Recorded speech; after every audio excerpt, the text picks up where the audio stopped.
Samantha, welcome to Oslo. It's lovely to be here. Thank you for having me. Just remind our audience of the connection between yourself and Tinnitus Quest. In February of this year, you very kindly donated a copy of your box set, The Roots of Chaos, of which I have a copy here. I did. You did this to help us raise awareness of Tinnitus Week. You were one of two artists. The other one was Tim Muddyman, the painter. And you helped us raise funds for Tinnitus Week, which was very, very kind of you. So thank you again. And my pleasure. It's, as we'll discuss, it's a topic I feel very passionately about. The first question that I want to ask you is, when did your tinnitus start and how did you feel those first few weeks and months? So my tinnitus started on the 31st of July last year. It's not a date you forget, the day you lose silence. I woke up and I had a sound a bit like the gong or like the kind of resonance after a bell rings. It was mostly focused around the right side of my head originally.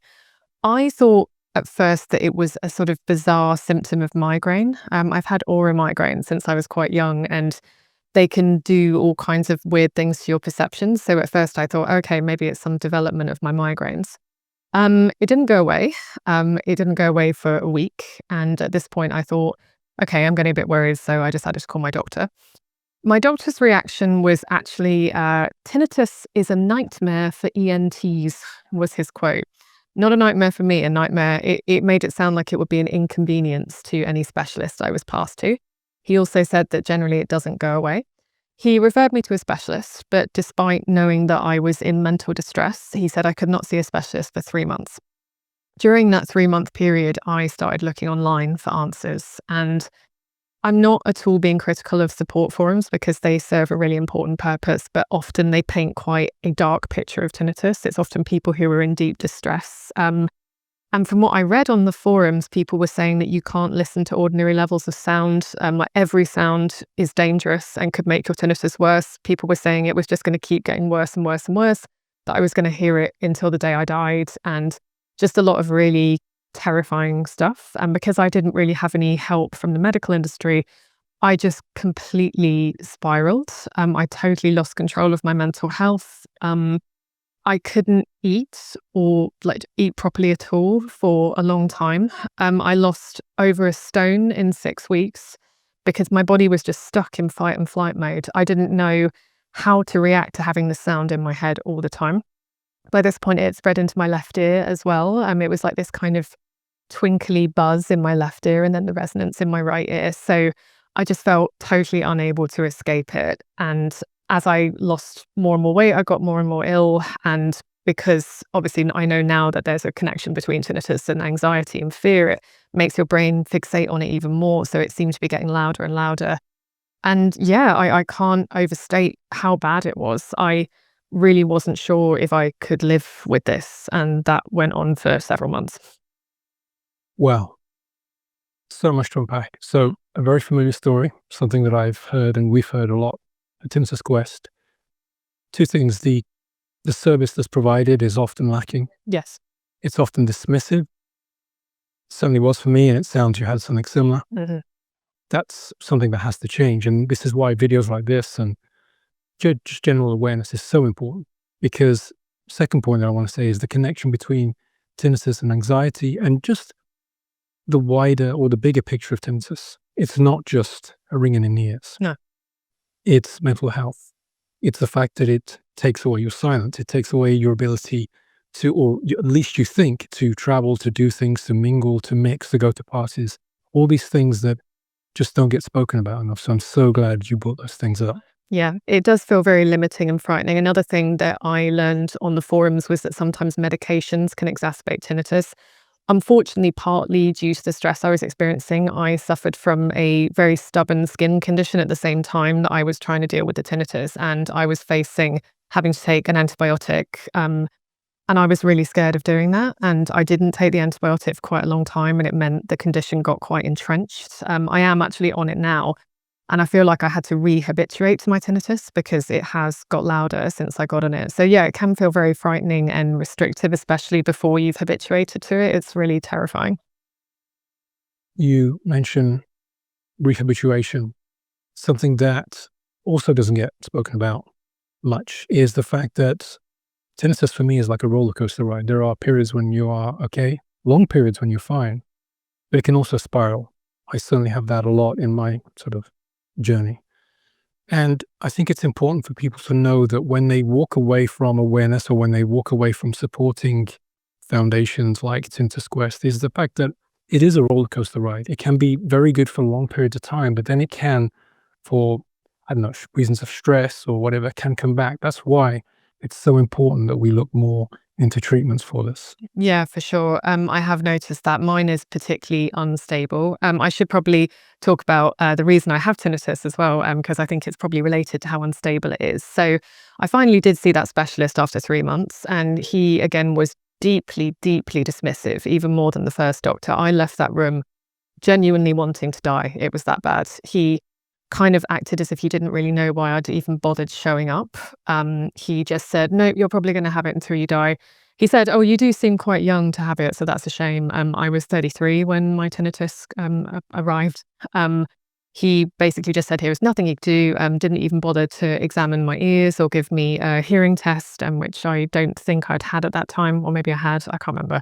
Um, I ended up finding an excellent tinnitus specialist in London whose name is Dr. Gladys Sander, and she is a private audiologist. And very importantly, she has tinnitus. And that's why I chose her, because I'd faced such little empathy or compassion. And I knew that a medical specialist with tinnitus would treat me completely differently because she would know how it felt. So I went to Gladys and she did a hearing test. And it turns out I actually have very good hearing. I can hear below 0 decibels in one ear, in fact. So I'm all right. I don't have any hearing loss on a standard audiogram. I do think it's possible I might have some kind of hidden high frequency loss because I did listen to music very loudly with headphones when I wrote for a long time. But I was interested to know that I didn't have hearing loss because most people with tinnitus do. So I started obsessively trying to find out why I had tinnitus. I couldn't just accept that it was just something that had happened to me, which sometimes it does. But I wanted an explanation. And when I was searching the forums, I found that there was something mentioned called visual snow syndrome. And when I read the description of that, you could have knocked me over with a feather because it was talking about seeing static on your visual field. I've always seen static on my visual field. When I close my eyes, when my eyes are open, even when I was a kid, I remember seeing dots all over my vision. I thought everyone saw like that. So I was so shocked, and most people, or a large portion of people who have visual snow syndrome, also have tinnitus. I went to Dr. Mark Wetherell in London, who's a neurologist, and he diagnosed me formally with visual snow syndrome. So I've had it all my life, but weirdly, the tinnitus onset was much later. But I think it does probably affect the type of tinnitus I have. Obviously, we can't hear each other's tinnitus, but often people describe like a high-pitched, pure tone. That's not what I have. I have this like metallic, unstable hiss, and it's very, very affected by anything that affects my nervous system. Because people with visual snow, I think the theory is that it's something to do with the thalamus, like it sort of malfunctions and it can't tune out the noise of the brain, whether that's like visual or auditory noise. So essentially, it's like I can hear and see my own brain activity. So that's why I have tinnitus, which makes me quite a rare, unusual case. Wow. That's fascinating, actually. I mean, I have heard of the connection before, obviously, but also there are quite a few people like myself. I have quite good hearing, so it is not too uncommon to have very good hearing and still have tinnitus. Oh, interesting. I thought it was, I'd read a statistic or something there was Yes, hearing primarily, quite common.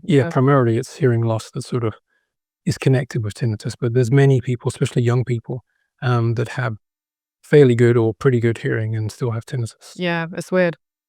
It's hard for people with tinnitus to communicate to others, especially loved ones, the effects and, the effects that it's having in general, mental health and the sound, of course. How have you communicated what you're going through to other people? And do you think they have understood the true effects that tinnitus has had on you? I don't think anyone can truly understand it unless they have it. Even I was trying to think of what I thought tinnitus was before I had it, and I think that in movies after like an explosion goes off and you hear that kind of high pitched sound. I think that's what I thought tinnitus was, and I know that to some people it probably does sound like that, but I just didn't really think of it as being something that affected most people. I had no idea how prevalent it was. I think it's fascinating that hundreds of millions of people are thought to have it, I think, according to the statistic I read. And yet nobody seems to talk about it. When I started talking about it, I was fascinated to learn how many people knew someone with tinnitus, like their brother or their parents might have it. And yet nobody seems to talk about it. I thought that was so interesting.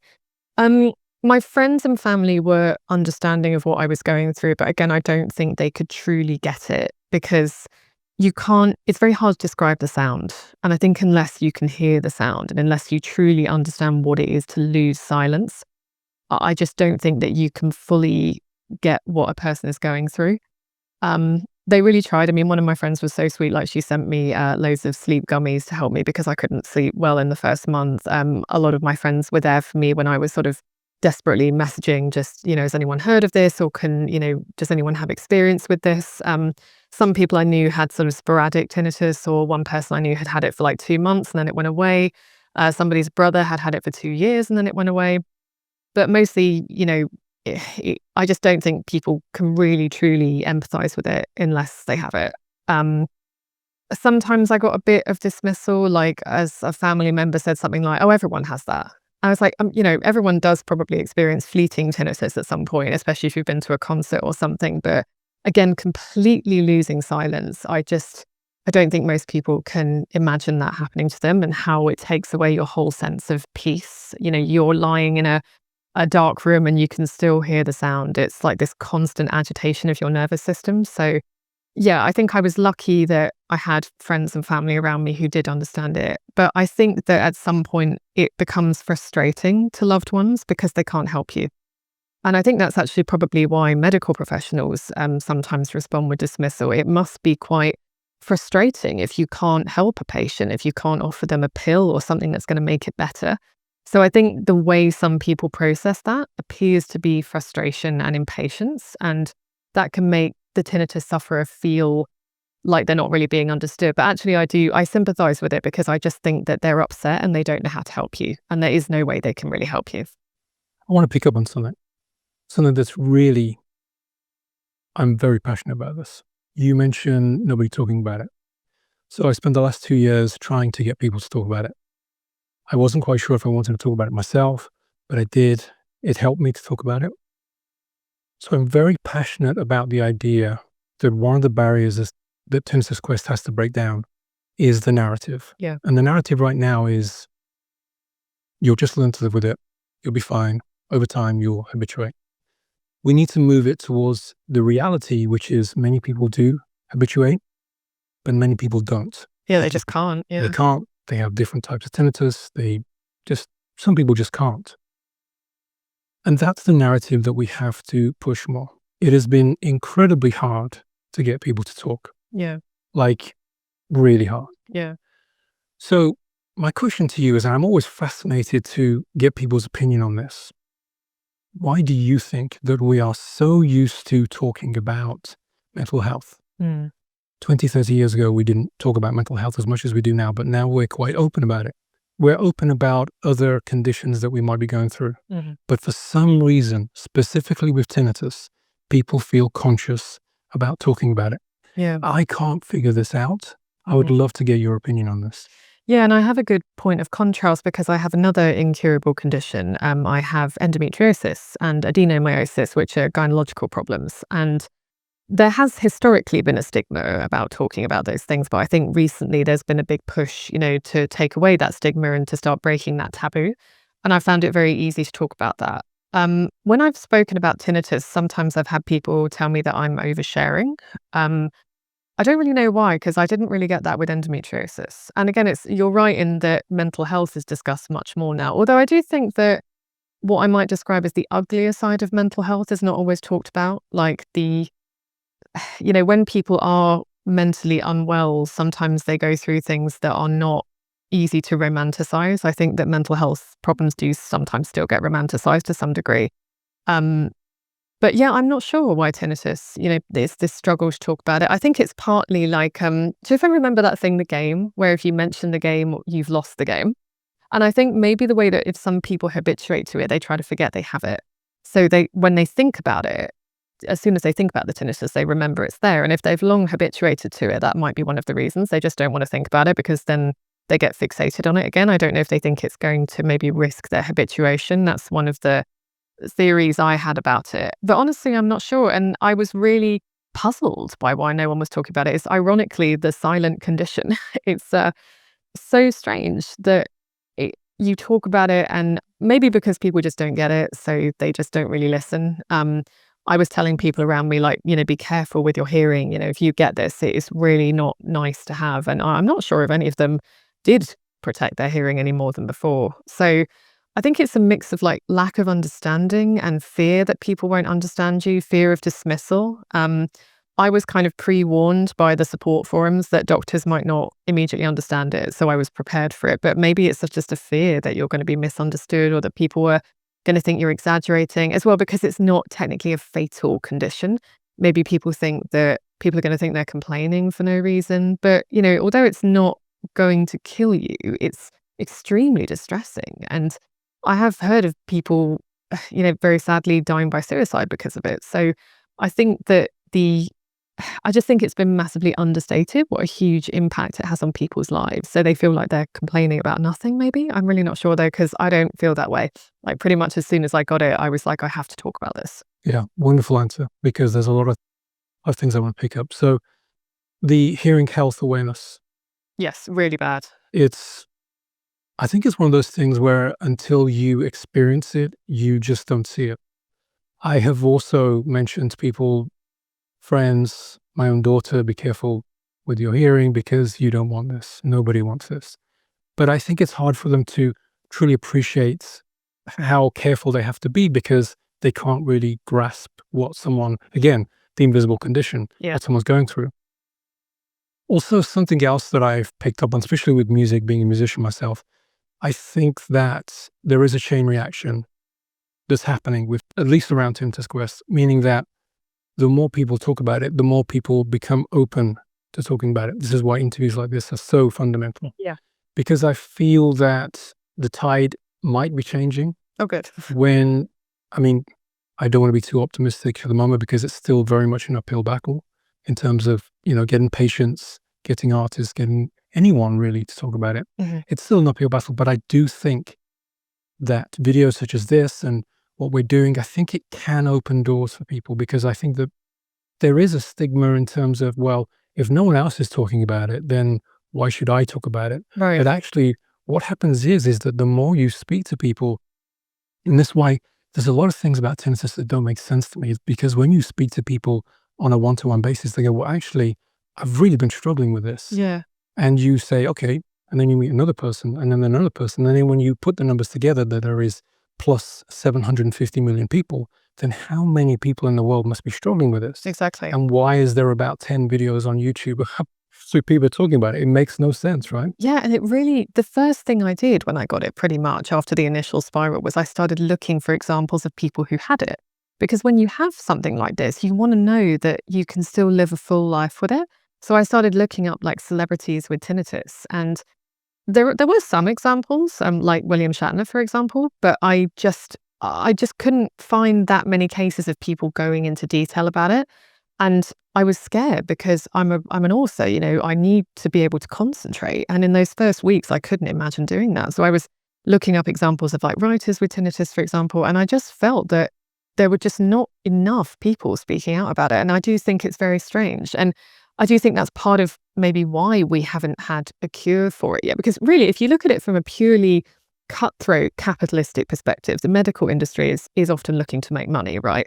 They're not doing everything out of the kindness of their hearts. But so many people have this. It's not that it's something like my visual snow syndrome. It is quite a rare condition, so I don't expect it to be cured in my lifetime because so few people have it. But tinnitus is very prevalent, so it's odd to me that the medical industry hasn't made greater strides towards curing it, because they would have huge demand for a cure.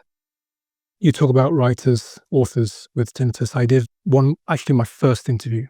It was a breakthrough for me. After 2 months of trying, my first interview was with Michelle Faber, and gave a wonderful interview, and I'll always be grateful to him because he was the first to actually help us. And that's actually one of my questions.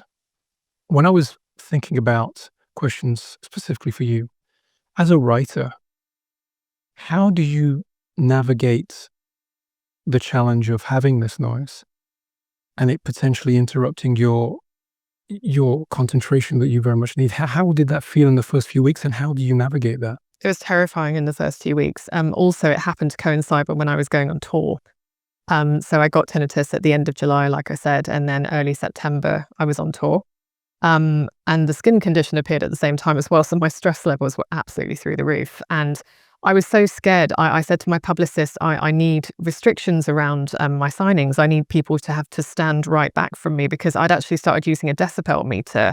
And I hadn't realized how loud certain crowds were. Like, it was going over 100 decibels sometimes. And I was so aware of decibel levels suddenly and the risk of hearing damage making my tinnitus worse. So sometimes even people laughed over like the dangerous number of decibels. I was flinching all the time. I had really hyperacusis in the first 2 weeks.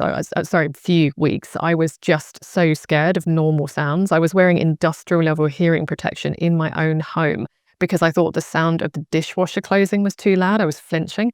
So the idea of doing public events, which is a big part of my job, it was suddenly really scary. And I love doing tours, so I didn't want to feel like that. And my publicist and my publisher in general were really sweet about it. They made sure that there was like space between the signing table and the signing line so that people's voices didn't get too overwhelming.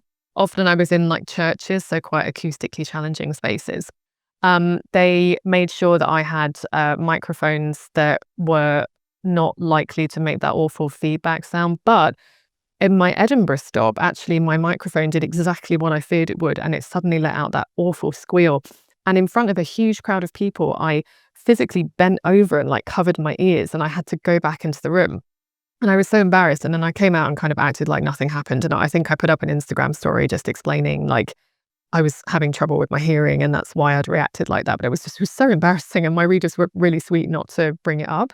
But yeah, that whole month was terrifying. And all I could think was, when I go back to my writing, how on earth am I going to concentrate with this noise? And at the time, I could not fixate on my tinnitus. My brain was constantly monitoring it. And I was struggling with how to deal with it, because I know that background noise is generally how people deal with tinnitus. So I tried that. For me, it didn't really work. I found that my tinnitus sort of flared in reaction to having constant background noise. And that was really heartbreaking, because I write with music and I was too scared to use headphones or earbuds anymore. And even when I played it through my computer, I felt like my tinnitus was flaring in response. So for ages, I couldn't listen to music. And what I did eventually was I decided to face the sound. I decided not to use background music. I forced myself to lie in bed in silent rooms and listen to it, because I wanted my brain to get used to it, to identify that it wasn't a threat, and essentially treat it as my new version of silence. And I think that's actually why I was able to habituate so quickly. It might not work for anyone, like everyone, but it worked for me. That's actually very similar to what I try and do. Mm. I try and say to myself, this is what I have, and I have to live with it. Mm. I have to work. I have to navigate the world, travel, and to face it in a way. Yeah. But again, that's not how we should be dealing with this. There should be at least efforts to address the fact that we need better treatments. And it's just something that we're really passionate about at Tinnitus Quest, is pushing forwards. And I think that getting back to the communication and the talking about it, the reason why, just to mention why it's so fundamental, you were right to pick up on the fact that it does help other people if they can see other people talking about it. That's certainly how I felt. I felt, well, if I could just find other musicians talking about how they navigate it, I would feel less alone, and I couldn't. Yeah. But also, if nobody's talking about it, there is no funds, because why would people put funds into research when no one's talking about it? Exactly. No funds, no research, less chances of breakthrough. It's a very logical, direct line. Yeah, and I do think it's important that habituation is viewed as a stopgap, not as an ending. Absolutely. I think when people talk about habituation, especially on the support forums, I noticed people sometimes got quite angry if you talked about being habituated, because I think that they felt it would take urgency away from a cure. And I can understand that. I think obviously habituation is good if you can get to that point. And I feel lucky that I've been able to habituate twice. I've habituated to my baseline tinnitus and also my tinnitus with medication on top, which is quite a bit louder than my normal tinnitus. But I know that I'm lucky in that I think, obviously, we can't hear each other's tinnitus sounds, but I think mine is sort of somewhere between mild and moderate, depending on the day. It's not severe or catastrophic. I can't imagine being able to habituate to catastrophic tinnitus. And I just think it should be viewed as a stopgap almost like an emergency stopgap, but we should be working urgently towards curing this. I mean, again, if you look at it in purely capitalistic terms, again, which I don't like to, but society does, it probably takes a lot of money away because people will be losing productivity. It's like the amount of concentration that you're losing. So again, it's odd to me that even in our society, which treats people as, monetary units in a way, that we still haven't cured it. And there is no drive towards curing it, which again is why Tinnitus Quest and other organizations are so important. And it's just really frustrating. I don't understand it. The annual cost of tinnitus and all its related sort of areas, loss of work, loss of productivity is massive. Exactly. It's in the billions. Yeah, it's That's exactly. the annual cost. Yeah. It's just crazy. Yeah, so even that's again another reason I don't understand why there's so little emphasis on it. Obviously, I'd rather it was just cured to help people and to make people's lives easier. But yeah, it just seems like most medical professionals are there. It's either habituation or it's mindfulness. I was told to breathe so many times, and it's I can breathe, and sometimes it might help, but it's not going to fix my tinnitus. And fundamentally, my life would be a lot better if it was gone. I I found endometriosis, and that was really, really painful before I controlled it. I found I'd take it twice over before I had tinnitus again. It's that discomforting for me, even though I've habituated to it. As someone that constructs narratives for a living, have you ever found yourself constructing an alternative reality where tinnitus is cured just to sort of give yourself meaning for your tinnitus? Or have you found yourself constructing a narrative where there is some sort of meaning to your tinnitus? I've tried all kinds of tricks with myself, so I have a very vivid imagination. So to cope with it at one point, I told myself that I could hear magic.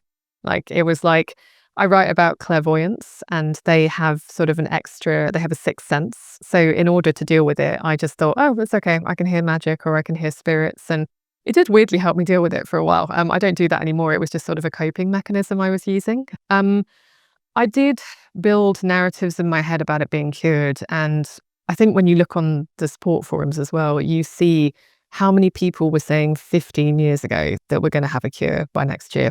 And you check the dates, and it is so sad seeing it over and over again.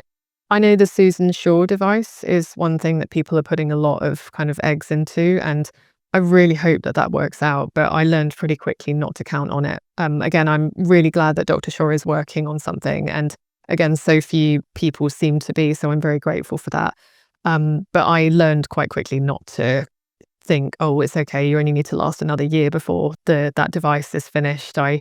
I'm able to kind of accept my reality a lot better now. But one thing I am doing, which I find very cathartic, is putting tinnitus into one of my books. I actually decided to give one of my characters tinnitus, and I found that really helpful.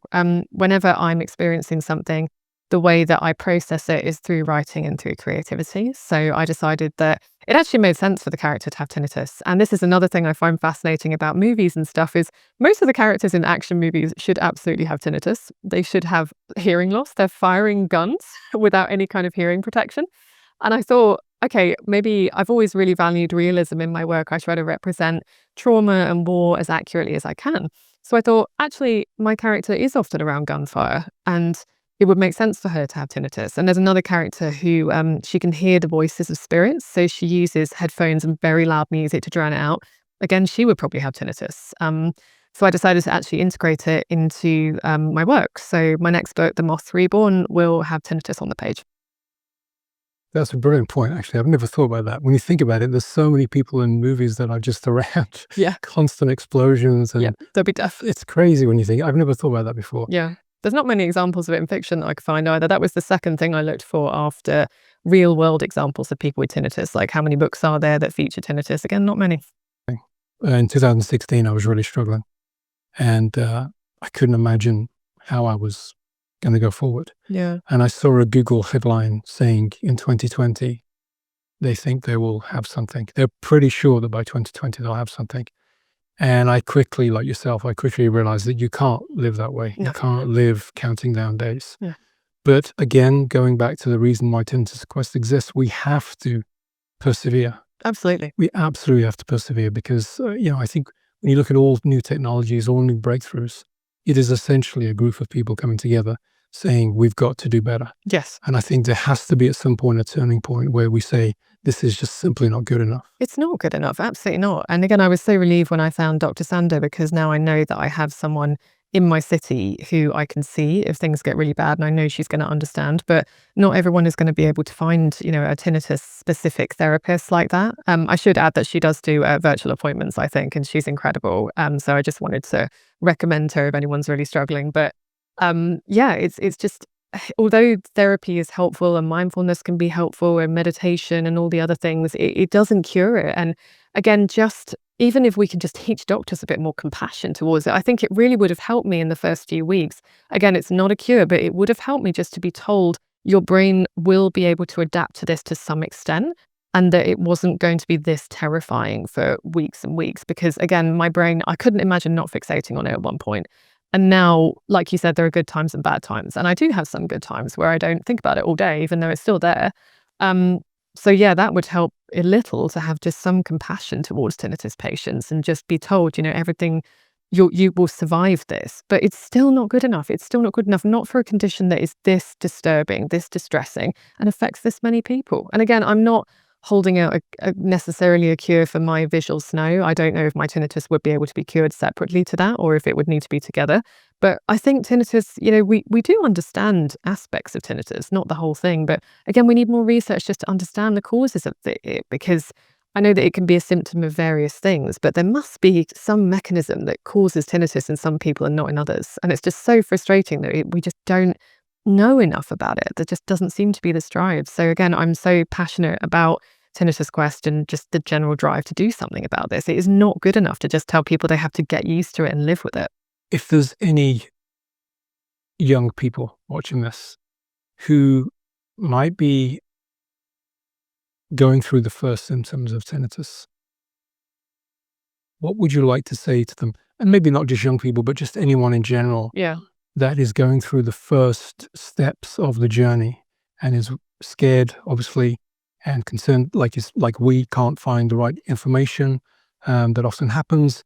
What would you like to say if you could directly address them? Well, particularly for young people, I would like to start by saying that I'm so sorry that this happened to you, because it's not fair, and you were probably not told that this could happen to you. It is, again, very shocking to me that we live in a society where so many people have a noise in their heads and there is no public awareness of it. There is no warning that if you listen to your music too loudly, that you could get hearing damage and you could also get tinnitus. And I think that is just not good enough. Again, we live in a society where listening to music, listening to podcasts is really common, especially among young people. Going to gigs, going to nightclubs. I take the Underground quite a lot, and I see people on the Underground, and the London Underground's really loud for anyone who doesn't live in London. It sounds like the demons of hell screaming sometimes. And I can see people turning up their podcasts to try and drown out the sound, and you don't realize how easy it is to go over the safe decibels. So first of all, I'm sorry that you weren't warned, and this is one of the reasons I'm talking about it, because I'm trying to warn people, and it's part of the reason I spoke out about it, because I have, a fairly large following on Instagram, and I thought if I can stop even one person from getting this, I will have done a good thing with my life.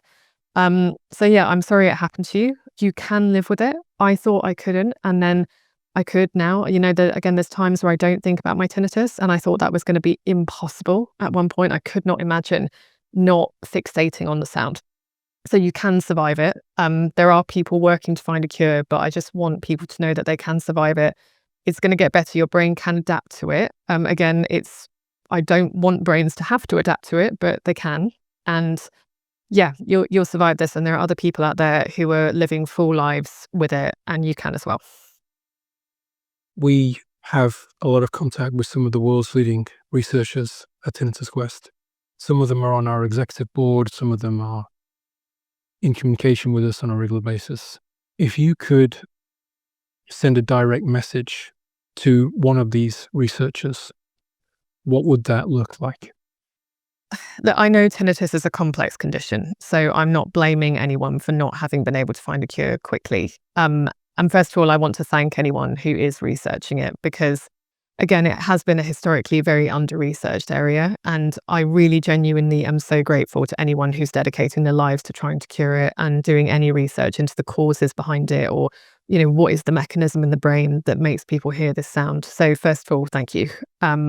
Secondly, I just do want to emphasize that although some people are habituated to it, it should not take away urgency from looking for a cure. We should not be saying habituation is enough. And although, again, as I've said, I have learned to live with mine, I would still be living a much better and easier life if I didn't have it. I often mourn the person I was before. I didn't treasure silence while I had it. So first of all, I just want to say that you're doing such important work and thank you. And second, just please never fall into the trap of thinking that habituation is enough.